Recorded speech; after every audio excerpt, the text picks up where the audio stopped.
আমরা কিন্তু কলেজের মধ্যে কেউই মনোযোগ দিয়ে কলেজের ক্লাসগুলো মোটামুটি মনে হয় করি না। আমি আমার কলেজের মধ্যে আবার মনোযোগ দিয়ে ক্লাসগুলো করতাম, এরপরে আমাকে আর পেছনে ফিরে তাকাতে হয়নি। তাহলে কমেন্টের মধ্যে কী রিলেটেড পরামর্শ পেতে চাও এটা একটু কমেন্টের মধ্যে জানিয়ে দিবা। ইনশাল্লাহ আমি তোমাদেরকে পার্সোনাল লেভেলে হেল্প করার জন্য সবসময়ের জন্য প্রস্তুত থাকবো আর কি। এইচএসসি 27 ব্যাচ হাফ ইয়ারলি পরীক্ষাটা চলতেছে তোমাদের বা সামনে হবে অনেকের ক্ষেত্রে। একটু খেয়াল করে দেখো, হাফ ইয়ারলি পরীক্ষা শেষে তুমি ভালো লেভেলে একটা রিয়েলিটি চেক খাবা। অ্যান্ড রিয়েলিটি চেক খাওয়ার পরে তোমাকে আসলে কেমিস্ট্রিতে, টু বি স্পেসিফিক কেমিস্ট্রির কথা বলতেছি, এখানে তোমার আসলে একটা রিসেট করতে হবে। অ্যান্ড রিসেটটা তুমি তাহলে কীভাবে করবা, অ্যান্ড তুমি এখান থেকে কীভাবে কামব্যাক করে আবার রেগুলার লাইফে ফেরত আসবা অ্যান্ড ভালো করতে পারবা আর কি। এটা তোমার সম্পর্কে ভালো একটা নলেজ রাখবে। এখন কথা হচ্ছে, এই কথাটা আসলে আমি এখন কেন বলতেছি, কারণ এটার সাথে আসলে এখন না বললে তুমি এই জিনিসটা পরে কিন্তু বুঝবা না। হ্যাঁ, তো ঠান্ডা মাথায় এই কথাগুলো একটু শুনবা, মাথার একটা সাইডে রেখে দিবা। মনে হতে পারে কথাগুলো আসলে এখন রিয়েলিটিটা অতটাও নাই, বাট এক্সাম শেষে এই ভিডিওটাই তোমার কাছে মনে হবে সবচেয়ে বড় একটা রিয়েলিটি ভিডিও বলে মনে হবে আর কি। ওকে, আচ্ছা, তা চলো একটা বলে দিই যে এই জিনিসটা আমার সাথে যখন হয়েছিল, আমি নিজে যখন স্টুডেন্ট ছিলাম তখন হাফ ইয়ারলি পরীক্ষা শেষ করে আমি তখন বুঝতে পারছিলাম যে আসলে আমার নতুন করে কিছু একটা স্টার্ট করা দরকার। কারণ হাফ ইয়ারলি পরীক্ষাটা কেন আমাদের কাছে ওই লিটমাস টেস্টের মতো, আমি আগে কেমন ছিলাম এখন আমি কোথায় যাবো আর কি। ওকে, সো তখন তোমরা পরীক্ষা শেষ হওয়ার পরে দুটো জিনিসের দিকে নজর দিবা, একটা হচ্ছে প্রবলেম অ্যান্ড একটা সলিউশন। আমি আমার কথাগুলো বলি আর কি। হ্যাঁ, উপরের দিকে আমার কথাগুলো আমি সুন্দরভাবে বলছি, এটা আমার কথা বলছি, তোমাদের কথা বলিনি। আমার সমস্যা যেটা ছিল, আমি আসলে পরীক্ষা চলাকালীন সময়ে পরীক্ষার প্যাটার্নগুলো, কোশ্চেনের যে প্যাটার্নটা ছিল এই কোশ্চেন প্যাটার্নটা আসলে বুঝি নেই। বুঝতে পারছো? আমরা তো নর্মালি 9-10-এ থাকা অবস্থায় কী করছিলাম, সেম প্রশ্নে বহুতবার পরীক্ষা দেওয়ার কারণে প্রশ্নগুলো আমাদের মুখস্থ হয়ে গেছিলো, তাই না? বই তো ছোটো ছিল, দ্যাটস ওয়াই পড়তে পড়তে পড়তে পড়তে সব কিছু মুখস্থ টাইপেরই হয়ে গেছিলো আর কি। দ্যাটস ওয়াই আমি কিন্তু কোশ্চেন প্যাটার্ন নিয়ে কখনো কথাবার্তা বলিনি, কোশ্চেনে কী চাইছে এটা নিয়ে আসলে কখনো দেখি নেই। দ্যাটস ওয়াই আমরা কী করতাম, গদবাঁধা নিয়মে লিখতাম, লেখার কারণে নাম্বার কিন্তু আবার ঠিকই পাইতাম। কিন্তু ইন্টারমিডিয়েটে আসার পরে লিখতে হয় হচ্ছে কীরকম, টু দ্য পয়েন্টে অ্যান্সার করতে হয়। কিন্তু এইটা কিন্তু আমার দ্বারা ওই সময় হয় নাই।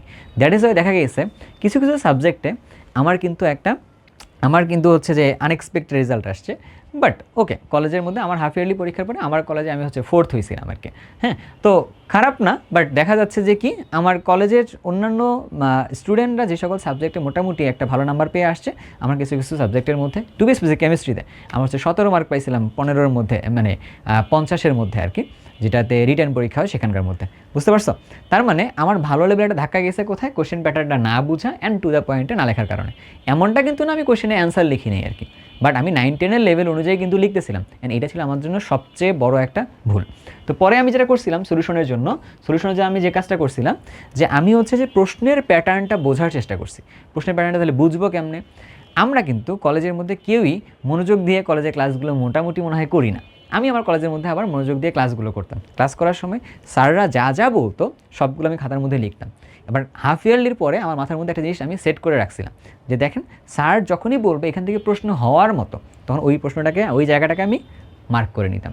তাহলে ওই জায়গার মধ্যে কত টাইপের প্রশ্ন হতে পারে এগুলো নিয়ে আমি একটু নিজে আলোচনা করতাম, নিজেকে বুঝাইতাম, পার্সোনাল লেভেলে টিউটরিংটা করতাম। করার কারণে এই কোশ্চেন প্যাটার্ন ধরা অ্যান্ড টু দ্য পয়েন্টে অ্যান্সার করার একটা নিজের যোগ্যতা তৈরি করছিলাম আর কি। এরপরে আমাকে আর পেছনে ফিরে তাকাতে হয়নি। এরপরে কলেজে যতদিনই কেমিস্ট্রি পরীক্ষা আসলে হয়েছে, মোটামুটি 1-2-3-এর মধ্যে আমার রেজাল্টটা মোটামুটি থাকতো আর কি। অ্যান্ড কলেজ থেকেও আমি যখন বের হয়েছি তখন কিন্তু আমি কলেজ থেকে ফার্স্ট হয়ে কলেজ থেকে বের হয়েছি। তার মানে হচ্ছে যে তুমি যদি নিজের প্রবলেমগুলোকে আইডেন্টিফাই করতে না পারো, তখন তুমি কিন্তু কখনোই ভালো করতে পারবে না। তাহলে ভাই এক্সাম চলাকালীন সময়ে এই কথাগুলো কতটা যৌক্তিক? এক্সাম চলাকালীন সময়েই আসলে প্রবলেমগুলোকে তুমি প্রথমবারের মতো চোখে দেখবা আর কি। তো সেই প্রবলেমগুলো যখন তুমি দেখবা, সাথে সাথে লিখে রাখবা, একটা প্রবলেমের লিস্ট এখন বানাবা।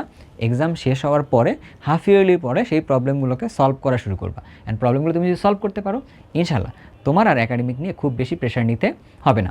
বাট এই যে ভাইয়া তোমাকে কথাগুলো বলতেছি না, ভাইয়ার এই একাডেমিক সাইকেলগুলোতে যখন ক্লাসগুলো নিচ্ছি, প্রত্যেকটা চ্যাপ্টার পড়ানোর সময় করে অক্সিগেমের তুমি দেখবা, তো অক্সিগেমের ক্লাসগুলোর মধ্যে ভাই এই কাজটা কিন্তু করি। প্রত্যেকটা টপিক থেকে কী কী প্রশ্ন হতে পারে, প্রত্যেকটা টপিকের মধ্যে কোথায় তুমি আটকাই যেতে পারো এক্সামের মধ্যে, এই জিনিসগুলো নিয়ে কিন্তু ভাইয়া কথাবার্তা বলি। কথাবার্তা বলার কারণে যেটা হয়, স্টুডেন্টদেরকে ভাই একটা হেল্প করার চেষ্টা করি।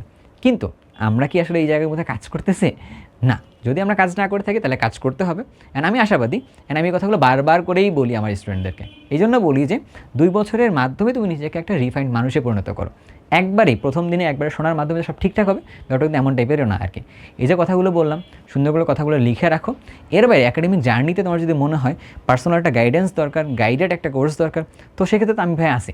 বাট এর বাইরে তোমার যদি মনে হয় যে তোমার কোনো একটা জায়গায় তুমি ঝামেলায় আটকে গেছো, ভাই আমি আপনার কোর্সটা অ্যাভেল করতে চাই না, কোনো সমস্যা নেই, তুমি আমার সাথে কথা বলো, বলার পর আমাকে টেক্সট করতে পারো বা ইউটিউব চ্যানেলটা দেখতে পারো। আমি ইউটিউব চ্যানেলের প্রত্যেকটা কমেন্টে যেহেতু রিপ্লাই দিই, তার মানে মোটামুটি ওইখান থেকে তুমি একটা পার্সোনাল লেভেলের গাইডেন্স একটা পেয়ে যেতে পারো আর কি। সো ধন্যবাদ তোমাদের সবাইকে। তোমরা যারা আমার কাছ থেকে এই ধরনের টিপসগুলো পাইতে চাও বা এই ধরনের পরামর্শগুলো পাইতে চাও, তাহলে কমেন্টের মধ্যে কী রিলেটেড পরামর্শ পেতে চাও এটা একটু কমেন্টের মধ্যে জানিয়ে দিবা। ইনশাল্লাহ আমি তোমাদেরকে পার্সোনাল লেভেলে হেল্প করার জন্য সবসময়ের জন্য প্রস্তুত থাকবো আর কি। সবাই ভালো থাকো, সুস্থ থাকো, আল্লাহ হাফিজ।